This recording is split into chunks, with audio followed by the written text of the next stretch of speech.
What is going on, everybody? Brent Abel here, goldballhunting.com. And just to make sure, if you're watching the YouTube thing, there you have it right there. Boom. And, we got a couple of video services available for y'all.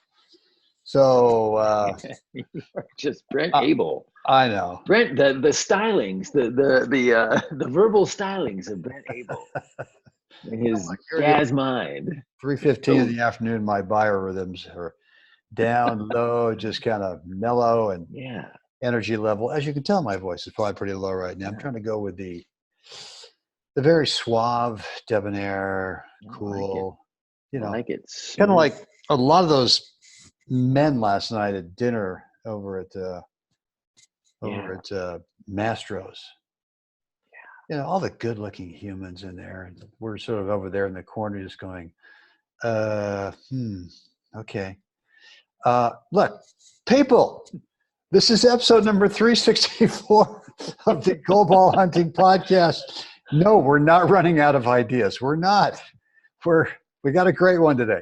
So that guy over there, the great Jeff Jacklich, as you can tell, he looks a little extra tan today. Oh, there goes the light. Okay. There we go. But tomorrow's still 365, and you talk about having to come up with a good topic. Man, we got to really kind of work up a great topic for tomorrow. But in the meantime, we got something that we want you to think about. So, guys, listen to the end of this episode because this will be another good one. So the big question is this: how are tennis players like us who never played on the tour, weren't incredible juniors, or maybe got a late start to the game? How do we consistently compete at our highest skill level without having to grind through endless hours of on-court practice time and still be in the hunt for the victory match after match? That is the question, and Gold Ball Hunting gives you the answers by helping you eliminate your skill level range so that you build a strong foundation of confidence. My name is Jeff Jacklich, and along with Brent Abel, my partner, welcome to Gold Ball Hunting. All right, Jeffrey, dude, congratulations. A little tournament victory celebration today. Well done. Yeah. We won the mixed over at the Plaza. It was nice. Good. A lot of nice people. A lot of nice matches. Good work for Erica and I to shake off some of the rust and kind of get dialed in. And today played a very, very clean match. So it was good for everybody. Just like I said, shake off some of the rust, get reconnected as partners, and I said clean match today. So that's great. That's great. Really pleased. Well, look, I went over and saw a web tennis student, and actually a guy who was called web tennis / gold ball hunting. Really good guy, and he actually I went over there and just wanted to go over and sort of watch him play a little bit, and he hits a beautiful tennis ball when it's not during a point. And I don't mean that I don't mean that disrespectfully. I just mean that there are a lot of players out there, Jeff, who really, and look, I get it. A lot of players just want to be out there just kind of with a family and just hitting tennis balls, having a great day. It's beautiful, mid 60s, 67, 68 degrees, and beautiful day out there and just hanging out with the family. But what frustrates him so much is he wants to compete. Here's a guy who played at a high level in 3 different team sports: football, basketball, and baseball. And he says, it drives me out of my mind that it doesn't instantly transfer over to tennis. And I said, well, look, this is a different beast, man. I mean, you're talking about 3 team sports, and now you've got an individual sport. And it's the whole dynamics of tennis is it's unique. And he wants to, he says he's got another year or so of work, and then he wants to kind of retire and start playing. But a big question today is, well, in the meantime, so I can kind of prep for that retirement and start playing tournaments, I want to kind of get dialed in on, he was talking about his forehand. He says, I don't know if I should go like semi-Western and just, go with the topper, or kind of go, with that continental. I'd watched him, hit for maybe 15 minutes, and he came over and sat down while the rest of his family were hitting. And we just talked about it. And I said, well, which one do you think you could hit 9 out of 10 times over the net? Not, where you're not pressured. And allow that other guy over there to touch the ball. And he thought about it and said, well, probably that continental grip. And I said, yeah. I mean, I saw you hit that. Gosh darn it. I saw you Probably that continental grip. Darn I said, it. look, I saw you hit that thing so clean. And it was just, he's kind of a tall guy, right? So his point of contact. I met him yesterday. Yeah. And so when the ball goes, it's just sizzling and it's just eating somebody up. And I said, stop going for the corner. Just go right at the middle and you'll eventually get a really short ball that you can do something with. And he says, well, yeah, but I'm sort of thinking about that topper. And I just said, dude, look, it's up to you, right? It's your life, your tennis, you do whatever you want.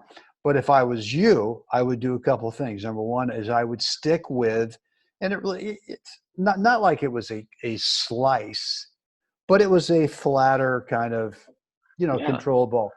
And I said, I would do two things. I'd go with that one. And the other thing is I would accept this reality. And this is the point I want to make today. There's no guarantee. Anything. And look, I mean, I see this because I'm on everyone's email list, right? All these colleagues, competitors, call them whatever you want to. And I'm telling you, the hype is like, if you do this, you're going to develop this stone cold lock guarantee, 100% guarantee shot that'll never, ever fail you. Never, ever. And I just go, wow. I mean, it's just not possible. So, right. So the thing is, you have to decide what shot can you hit technique wise that yields consistency, like you say, Jeff, is repeatable and sustainable, and you accept the reality that you're not going to be able to hit 100% of them, no matter how fat the thing is. You're going to miss them sometimes, and you got to find that mindset where that's just the way it is. Right. Just the way it is. And so take over. Yeah. I mean, I think, the reality is, let's see. Okay, guarantee, right? Let's see. I watched Rafa hit a first serve against Demonauer in the first set, serving to the deuce side.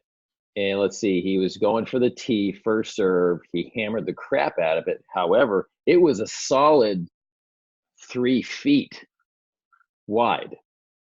3 feet, 4 feet. I mean, that's a big miss. And let's see, who was that? Rafa. Amazing. So, I mean, that's the deal. Is like you said, there's no guarantee. We all work on strokes. We all work on patterns. We all work on this stuff. And there's too many unknown variables that are part of the equation. How are you feeling that day? What kind of nerves are you running? How's your opponent that day? Is he creating nerves for you? Is he nice? Is she nice? Are they being pleasant? Are they being unpleasant? Is the whole vibe of the match challenging? And now you actually have to hit a ball too. Is it windy? Is it 110 degrees? Is it, I don't know, is it 32 degrees? I played that match too, where it's actually snowing while we were playing on a hard court. Snow wasn't sticking, court was perfectly dry, but it's snowing. So yeah, like how many different variables can we throw into the mix here underneath the fine print of guarantee? Yeah. Right.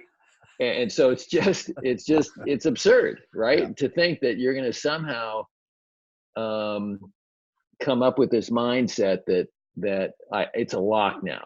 Today, I mean, we're playing a very nice couple. We, like I said, in the opening, we played a very clean match today. And so I was actually working some different things myself, just to, as we're getting ready for the Wilson in a week. I was working on things in the middle of these matches, just like stay the course, just drive another volley deep, blah, blah, blah. There's the construction of the point, done. So this one point, I think it was later in the second set, guy hits a good serve. I chip it back cross court, boom, he hits a good ball. I get it kind of a hanging forehand, but I'm back at the baseline. I'm 2 feet, 3 feet behind the baseline. I go, I'm going to roll this thing, kind of be an aggressive neutral ball, right? Just a little more extra top on it. And I want the ball to kind of jump off the court a little bit, but I'm under no pressure. So that's why I went there, because I won't go to that shot if I'm really trading punches with somebody, because that's not my go-to. So, I cranked this thing. I hit it perfectly. I couldn't have hit it any cleaner. Unfortunately, I hit it 2 inches wide. And there was no reason for me to press the edge of the court like that. None whatsoever. And so, Erica, God, I just got greedy, Erica. Sorry. Okay. 2 points later, same scenario. I chip it back. I get the same ball. Boom, boom, boom. I take it right at him. He gives me something back. I come forward. I cut a little drop shot off of it because I got the court mid-court. I had pushed him back. I didn't hit a really good drop shot. In fact, he got there and kind of shoveled it into the net. But it's like, there you go. Yeah. It's like it's just finding what garners that what result do we want? Well, ultimately we like to win the point and put enough of those together to ultimately win the set and then ultimately win the match. So what creates that possibility more? Well, number one, putting a ball in the court, not out of the court, right? So I know it sounds basic, but guess what? That's where you got to start. Can I hit a ball in? Can you? I don't know. And then now let's couch that in playing a competitive game. And now this other person doesn't want you to do that. So they're going to try and do things to make that a little more difficult. But really, I see it all the time though, when, here's this ball that's just hanging there. And people just flip out. And it's like, this is the one that I'm going to scream past them, and they're never going to touch it. And it's going to make their hair blow by, because it's going so fast through the back end of the court. The eyebrows are going to fly right out of their forehead. I don't know, but yeah. Look, I just think so, that was kind of my thought with him today. It's a little frustrating for me because I see players thinking, or they've been somehow convinced, or they've been, they bought into some hype, or they've been indoctrinated into thinking. There's a chance that you could perfect this thing in such a way that it would become a guarantee. yeah. And actually, he hit a ball today he was going for a slice backhand, going deep, and it was a slight mishit that ended up like incredibly short and nasty low skidding. And I went, wow, I love that. And he said, I mishit that. I said, oh God, okay, you're going to drive me out of my mind here, Right. because that anyway. And we've talked about unintended Right. opportunities, forever. But I guess the message I want to get across to you guys is just realize that you're never going to perfect it, no matter what, ever. You're never going to work a technique to where it's a complete guarantee. And because of that, you've got to have a mindset that you just accept that reality. We keep going back to the great Glenn Erickson with the 3 C's, and I brought that up today. And I said, Glenn. He says, I know Glenn. I said, well, yeah. Well, let me tell you about, I work in the 3 C's.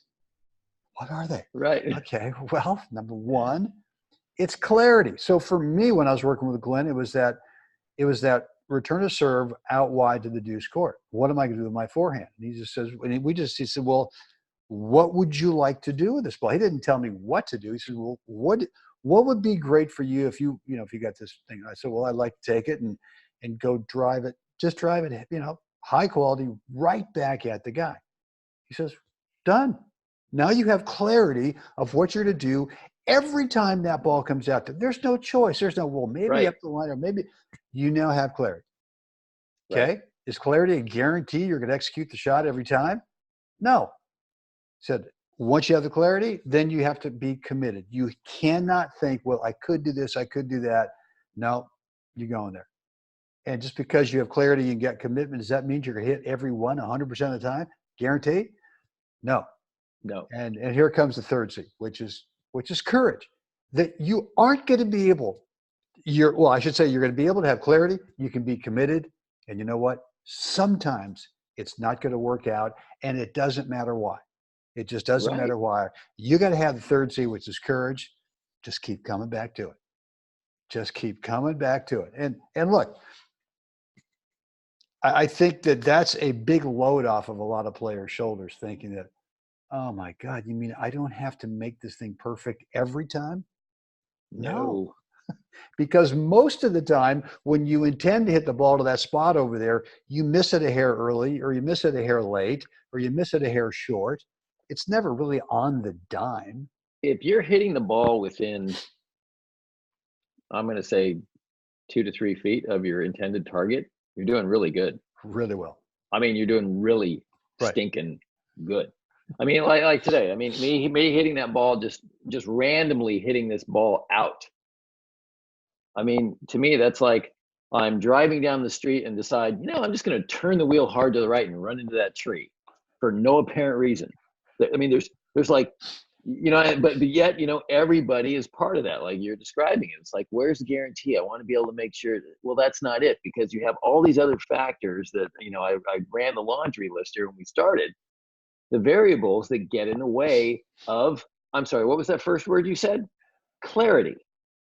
There was absolutely no reason for me to press the edge of the court. Let me see if I can think of a reason. No, I can't. Okay. So there was no reason for me to press the edge of the court. And when I did, I just said, oh, here's a pen. Here, just take my stuff. Here's a point too. Here, just have it. Because like I said, it was like driving your car and I'm just going to turn the wheel and drive it into a tree for no apparent reason. Right. So this is the part that players totally lose their way, though, massively, huge, because they think they have to do something every time they touch the ball that is magical, that is just, earth shattering, and, oh my gosh, that just felt great, and blah, blah, blah. Right.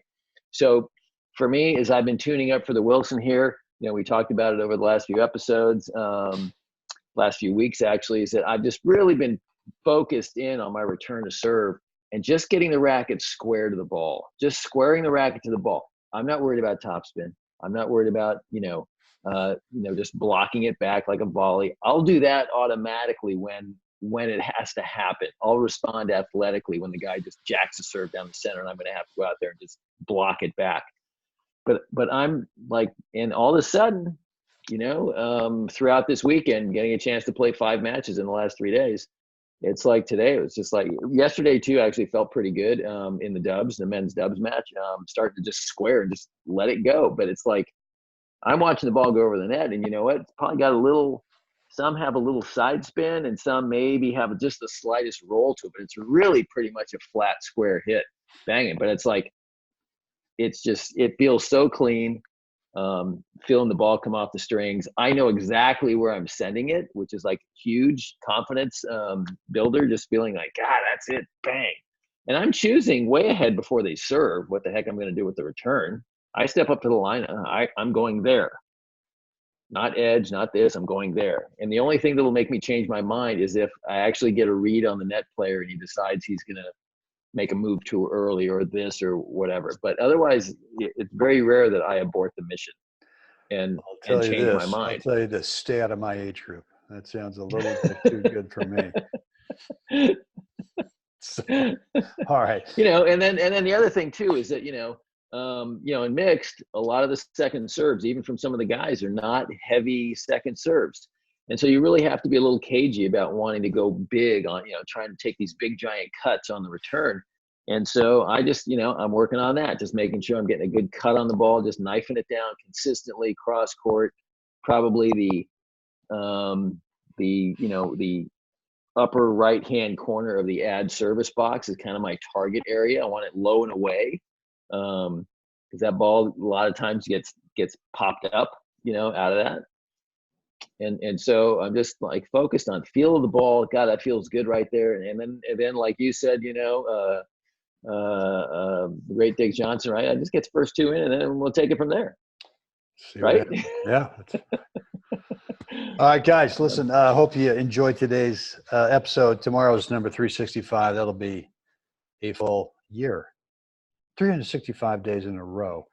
It's going to be a 365-minute podcast. Well, yeah. and watch what happens tomorrow. All of a sudden, like the internet's down for the entire 24 hours, and on the network trying to do something. Anyway, so guys, listen, a couple things before we sign off today is we've got a couple spots left in Thursdays. This coming Thursday in our 1-day workshop. We'd love to get you in there. Just a quick caveat: we are not going to beat you up in terms of this. This is not a It's not a training session. It's yeah. I mean, it's not a boot camp. It's not one of these boot camps where you come in and you just hit a gazillion balls, and all the guys are trying to do is just see if they can just beat you up and all that kind of thing, and go, oh my God, I hit so many balls. That was great. No, we're going to dig into surgically into what you do right, and we're going to put you in more situations or in situations that get you to do more of that more often, so that you build some confidence and, gosh, start to win some more matches. And we're going to probably tell you that one thing you're trying to do over there, we're going to go ahead and just open up the lid of the garbage can, put it in there, and just say bye-bye. There's no point. Get rid of it. Not working. Right. And I know someone hyped it up somewhere where they said, hey, if you master this thing and you'll perfect it, be a guarantee in that top or back end. Okay. Yeah. Come on over to my house. Yeah. I'm going to be putting on a master of the 16 different volleys workshop tomorrow. It's going to be great. That's good. We're going to master it all in 1 day. Okay, cool. Guaranteed. In the meantime, there's a couple of links down below the video, or if you had iTunes, down in the show notes. We've got an information video on Thursday. Friday sold out. So this is next Thursday here in the California desert, Thursday, January 16th. And we'd love to get you in there. But go watch the information video first. And then if you want to take the next step, fill out the application. And so we're good to go. Jeff, what do we want to find folks to do now? Like us, share us, please subscribe. Let us know what you think down below. iTunes and Stitcher, rate and review. goldballhoney.com. Really, we have postcards now. You got to come over. To the dark side. All right, guys, get out there today. End of the day here. Help someone else have a great day. Jeff, we'll do 365 tomorrow. Yes, I can't wait.